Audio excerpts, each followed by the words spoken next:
Isaías 41:10. No temas, porque yo estoy contigo. No te desalientes, porque yo soy tu Dios. Te fortaleceré. Ciertamente te ayudaré. Sí, te sostendré con la diestra de mi justicia. Bienvenidos a este nuevo podcast que hará vibrar tus sentidos. Esto es El Ascensor.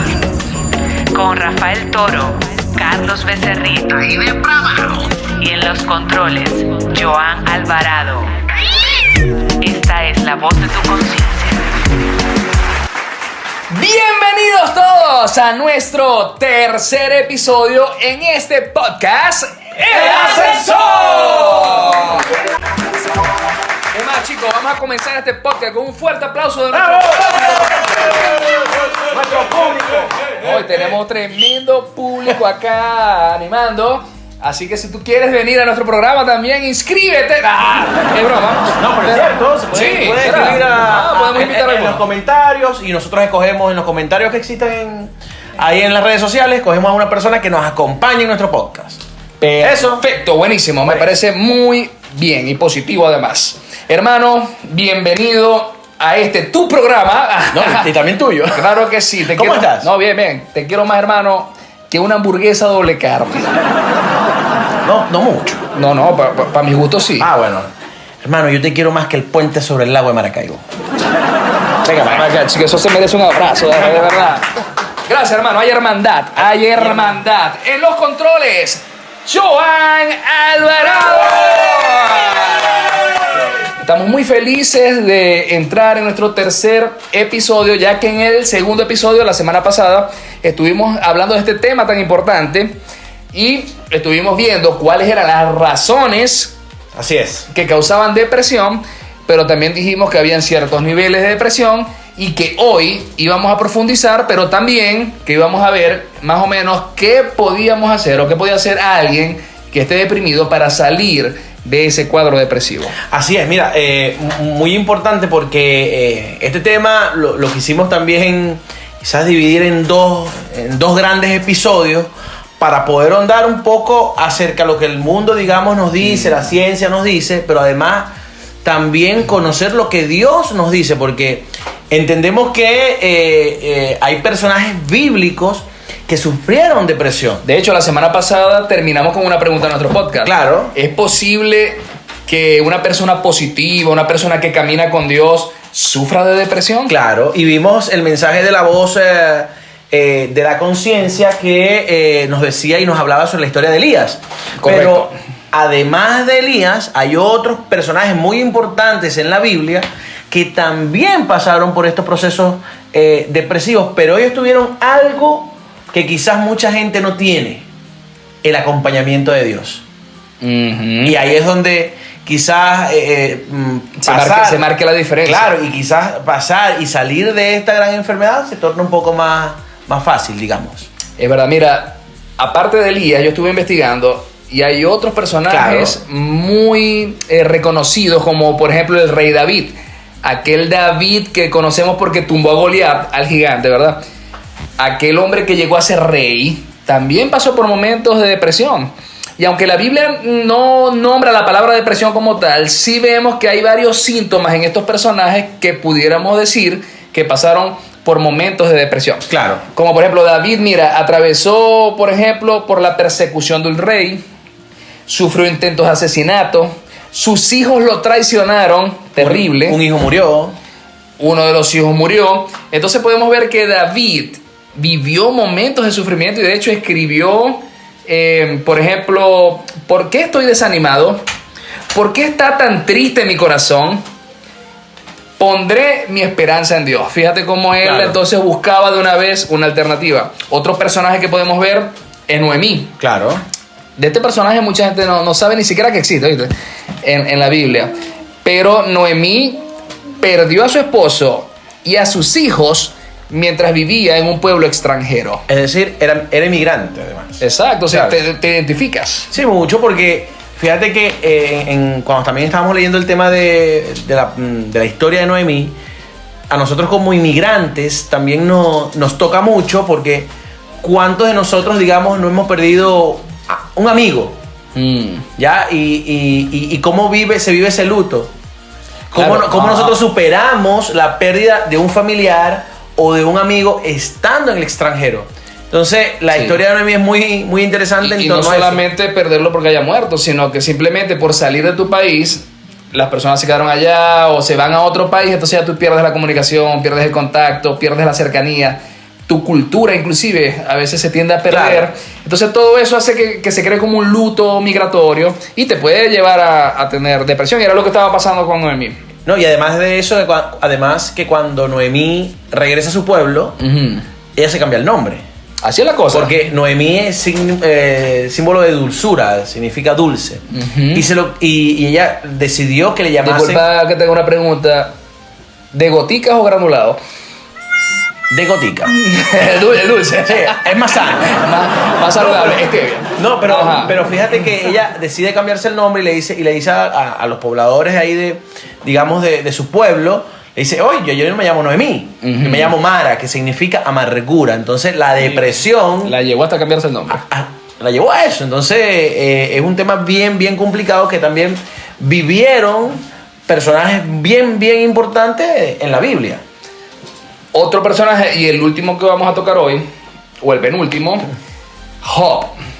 Job fue un señor, hermano, que era rico, pudiéramos decir que millonario, y no vendía Herbalife. No, de verdad que el hombre tenía mucha riqueza, tenía varias cosas, y fíjate que él perdió a sus hijos, perdió sus bienes, perdió todas sus riquezas, y además contrajo una enfermedad que en ese tiempo no tenía cura. Imagínate. Pasó por momentos tristes, pero Dios lo levantó, claro, y le dio además casi que el doble de todo lo que él tenía. Ahora, volvemos al principio. Una de las cosas que tenían estos personajes a su favor, digamos, era la presencia del Señor. Entonces, estaban pasando por un cuadro depresivo, o pasaron por un cuadro depresivo, pero tenían el acompañamiento de Dios. Entonces, cuando nosotros tenemos el acompañamiento de Dios en nuestras vidas, superar estos problemas sin duda es más fácil. Pero quiere decir, Carlos, que nosotros también podemos pasar por esto. Sí, claro. Imagínate si Job, Elías, Noemí, el propio Jesús, el mismo Jesucristo pasó por momentos de aflicción antes de ir a la cruz. Claro. Creo que hasta sudó sangre, imagínate. Y le dijo a Dios, por favor, si es posible, pasa de mí esta copa. Estaba pasando un momento fuerte. Y si ellos pudieron atravesar por estos momentos de tristeza, que de hecho, ¿recuerdas el concepto que yo leí en la semana pasada? Decía que la depresión se puede describir, claro, como un hecho de sentirse triste, melancólico, infeliz, abatido, derrumbado, tal vez por momentos cortos. Claro. Ahora, no todo el que esté triste o el que esté melancólico quiere decir que esté pasando por un cuadro de depresión, porque ahora está de moda y ahora todo el mundo quiere estar deprimido. Claro. Y eso más bien se le llama estados de ánimos depresivos, que son estados que no te duran más de 2 o 3 semanas. Como decimos en Venezuela, no juntemos la chicha con la limonada. No es, digamos, exacto, quizás estamos sufriendo por aflicciones, estamos pasando por diversos problemas, pero no a todo, y ahí es cuando también tenemos que levantar la alerta y estar muy atentos, no a todo le podemos llamar depresión. Entonces, en ese sentido, el buscar ayuda, lo que decíamos en el segundo episodio hablando de este tema, es muy importante. Entonces, porque claro, quizás no es depresión, sino, digamos, un estado de ánimo ya producto de una situación que no sucedió como por ejemplo.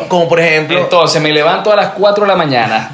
Tengo que empezar a alistar a los muchachos la comida, después salgo a trabajar hasta las 7 de la noche, después de ahí entonces empiezo a hacer Uber.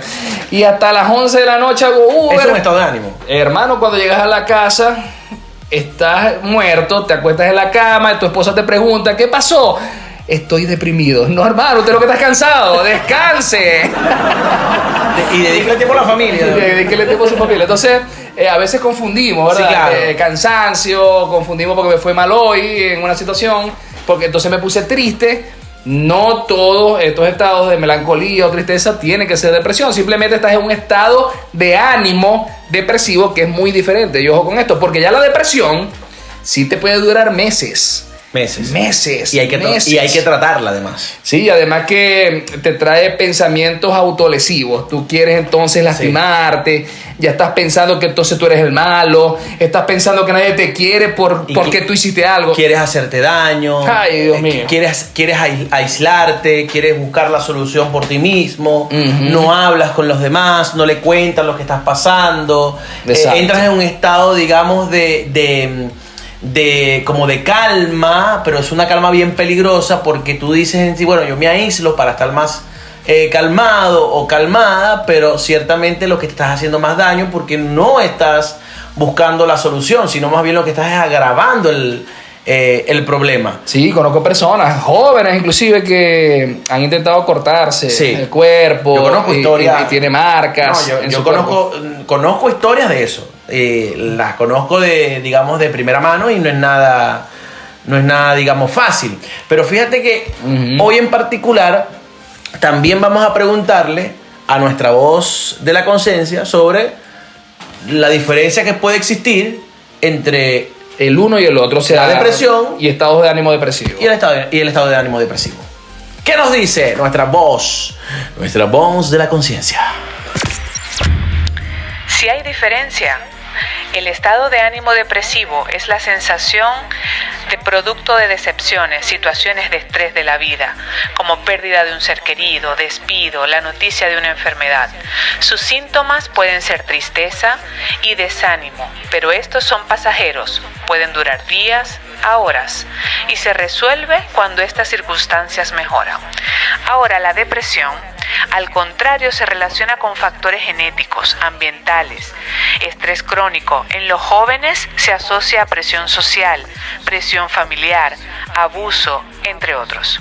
Sus síntomas son mucho más complejos, duran meses a años y prevalece los sentimientos de culpa, inutilidad, autoodio, descuido personal. Todas estas personas necesitan ayuda. Yo creo que es importante también que entendamos que todo comienza, hermano, con una guerra en la mente. Porque, mire, yo leí algo en estos días que me gustó, que decía, llena tu mente de cosas positivas, de cosas buenas, y entonces podrás identificar cuáles son las negativas y las malas. Porque mientras tanto, tú empiezas a pensar en cosas malas, como estas autolesivas, que probablemente sean también influencias espirituales que te estén trayendo estas cosas a la mente, pero tú puedes creer que eres tú el que las está pensando. Claro. Y puedes creer inclusive que estas cosas tienes entonces que hacerlas, las cosas malas, y no las sabes identificar porque no tienes información buena entonces en tu cabeza. Fíjate algo, la Biblia nos habla en distintos versículos ya sobre este tema, y fíjate que en Apocalipsis 21:4 dice, Él les enjuagará toda lágrima de los ojos. Ya no habrá muerte, ni llanto, ni lamento, ni dolor, porque las primeras cosas han dejado de existir. Es decir, que el Señor, cuando nosotros ponemos nuestra confianza en el Señor, y buscamos la solución, pero la solución que nos da la ciencia, pero también la solución en Dios, las cosas son más fáciles, porque, claro, importante, la depresión no tiene la última palabra. La última palabra la tiene Dios. Entonces nosotros podemos encontrar pasajes bíblicos donde Dios, por ejemplo, en 2 Corintios 7:6 nos dice, pero Dios consuela a los deprimidos. Nos consoló ya con la llegada de Tito, hablando Pablo en relación a la llegada de Tito. Entonces, en ese sentido, el Señor nos da muestra de que realmente para Él nada es difícil, nada es imposible cuando le buscamos. Cuando a David se le murió su hijo, ¿cierto? ¿Qué hizo David? Cayó en depresión, ¿cierto? Sí. Pero ¿qué hizo David? David entró en un proceso de oración al Señor y le pidió al Señor que sacara toda tristeza de su corazón y, supongo yo, todo cuadro depresivo de su vida para poder avanzar. ¿Y qué pasó con David? Hablabas de David. Claro. David salió de ese trance. Y todos los demás personajes que mencionamos también. Y todos los demás y luego de David ¿qué pasó con David? ¿Quién nació? Salomón. Casi nada. Entonces, ahora, Dios restituye. Totalmente. Dios sana. Entonces, ¿cómo ganar la batalla en tu mente? Porque entonces mucha gente dice, Claro. no, me siento deprimido, estoy triste, tengo que ir a Disney. Tengo que ir a Cancún, a las playas del Pacífico, de allá del Caribe, desde el Atlántico. Ojalá. No. Ahí creo que, en primer lugar, tenemos que buscar de Dios, buscar Claro. en la Biblia la verdad, llenar de verdad nuestra mente para que la mentira huya y retroceda. Claro. ¿Qué otra cosa pudiéramos hacer? Rodearnos de personas idóneas. No, y saludables además. Cuando nosotros, mira, uno de los secretos de la vida, o por ejemplo que yo he aprendido en estos 3-4 años que he sido intencional en caminar con el Señor, uno de los secretos es rodearte de personas saludables, de gente que realmente te desafíe a crecer. Pero por ejemplo, si tu círculo más cercano, y lo hablábamos en el primer episodio, si tu círculo más cercano, digamos, no la está pasando bien en su vida personal y tú tienes problemas personales, depresivos, y vas en busca de una solución en estas personas que también tienen sus problemas, ¿qué va a pasar? Que no vayas a encontrar solución. Pero cuando tú te rodeas con personas saludables que te desafían a crecer, que te desafían a adquirir herramientas, tú realmente vas a conocer la gracia del Señor. Así es. Y vas a entender que uno de los secretos primordiales de la vida en Cristo es rodearte de gente saludable. No quiere decir que no vamos a sufrir de depresión, no quiere decir que no nos vamos a enfermar, no quiere decir que no vamos a estar afligidos, que no vamos a pasar por cosas negativas o malas en nuestras vidas. No. Lo que significa es que tú vas a pasar, y lo dice Isaías, tú vas a pasar por agua, tú vas a pasar por el fuego, pero a ti no te va a quemar el fuego. ¿Por qué? Ni te ahogarán las aguas. porque yo estoy contigo, tu Dios. Así es. ¡Hermano! Tremendo, ¿viste? Y además, pudiéramos recomendar también que buscaran ayuda profesional, que no está de más. Y que lo más No está de importante. más, y además es importante porque ellos conocen cómo manejar estas situaciones. Hablábamos en el primer episodio, ya para ir terminando. En el primer episodio contaba la historia de un amigo que su hijo está en cuadro depresivo y ha estado saliendo. ¿Pero qué hizo mi amigo? Buscó la ayuda y oró. En un psicólogo, tal vez. Buscó la ayuda y oró. Y ha estado orando y ha visto como Dios ha ido tocando el corazón de la psicóloga y ha ido tocando el corazón de su hijo. Un trabajo paralelo ahí. Perfecto. Mira lo que tengo aquí. Si lo que pensamos no es el reflejo de la verdad, nuestro sentimiento no reflejará la realidad. Así que, hermano, creo que con esto le podemos dar fin y finalizar nuestro podcast de hoy. Que estuvimos hablando sobre la depresión, este tema que tal vez tú puedas estar atravesando hoy, pero tenemos la confianza de que si haces lo que te recomendamos hoy, buscas primero a Dios, buscas ayuda profesional, llenas tu mente con la verdad, vas a poder salir de ese cuadro depresivo. Así es. Así que nos despedimos hoy con mucha alegría y te esperamos el próximo lunes, recordándote que en el ascensor tú decides en qué piso estar.